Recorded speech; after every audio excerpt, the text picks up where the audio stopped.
સમાચારમાં આગળ વધીએ તો મહાતોડકાંડની તપાસ માટે ગુજરાત એટીએસના જૂનાગઢમાં ધામા સ્પેશિયલ ઓપરેશન ગ્રુપની કચેરીમાંથી કેસને લગતું સાહિત્ય કબજે લેવાયું હોવાની વિગત છે। તોડકાંડમાં સંડોવાયેલા તમામ લોકો ગુજરાત એટીએસની રડારમાં છે।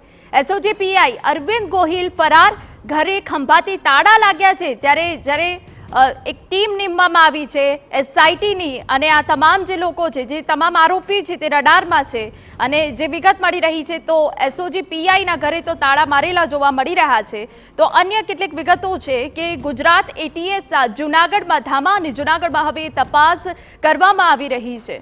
સંવાદદાતા વિજયસિંહ વધુ વિગત આપી રહ્યા છે। વિજયસિંહ, પૂરી વિગત જણાવી દઉં તો જે રીતે આ જે જૂનાગઢ પોલીસનું જે તોડકાંડ જે સામે આવ્યો છે તેમાં એટીએસની જે સમગ્ર તપાસ સોંપવામાં આવી છે તે તપાસ સમગ્ર જે એટીએસ દ્વારા પણ જે કેસને લગતા જે સાહિત્ય છે તે પણ તેઓ કબજે લઈ લેવામાં આવ્યું છે। બીજી તરફ જણાવી દઉં તો જે રીતે કેસ સાથે જોડાયેલા લોકોનું પણ નિવેદન લેવામાં આવશે અને હાલ જ્યારે આ સમગ્ર તપાસ છે તે એસઓજી કરી રહી છે અને એક રાજ્યની સૌથી મોટી બ્રાન્ચ જે તપાસ કરતી હોય છે તેની પણ કોઈ ક્યાંક ને ક્યાંક ગુપ્તતા હોય છે।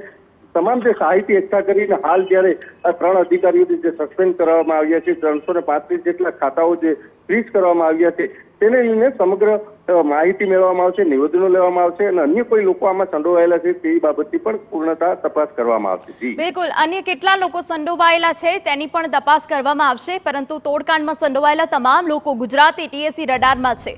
પરંતુ જે વિગત મળી રહી છે તપાસ કરતા તે એસઓજી પીઆઈ અરવિંદ ગોહિલ ફરાર છે અને ઘરે ખંભાતી તાળા લાગ્યા છે। પોતાની પાપ લીલાનો પર્દાફાશ અને ધરપકડના ડરથી મુખ્ય સૂત્રધાર માણાવદરના સસ્પેન્ડેડ સીપીઆઈ તરલ ભટ્ટ વિદેશ ફરાર થયા ગયાની પણ શક્યતાઓ દેખાઈ રહી છે। સૂત્રોનો દાવો છે કે તરલ ભટ્ટ દુબઈના બુકીઓના સંપર્કમાં છે અને તે દુબઈ નાસી છૂટ્યો હોઈ શકે। શક્યતાઓના આધારે તપાસ એજન્સીએ હવે તરલ ભટ્ટ વિરુદ્ધ લુકઆઉટ નોટિસ ઇસ્યુ કરવાની તૈયારી આરંભી છે। ઉલ્લેખનીય છે કે તરલ ભટ્ટ પાસે 1000થી વધુ બેંક ખાતાની વિગતો હોવાની પણ આશંકા છે। તો તોડકાંડનો મુખ્ય ભેજાબાજ વિરુદ્ધ માધોપુરા સટ્ટાકાંડને લઈને એસીબીમાં પણ ફરિયાદ થાય તેવી પણ શક્યતા છે।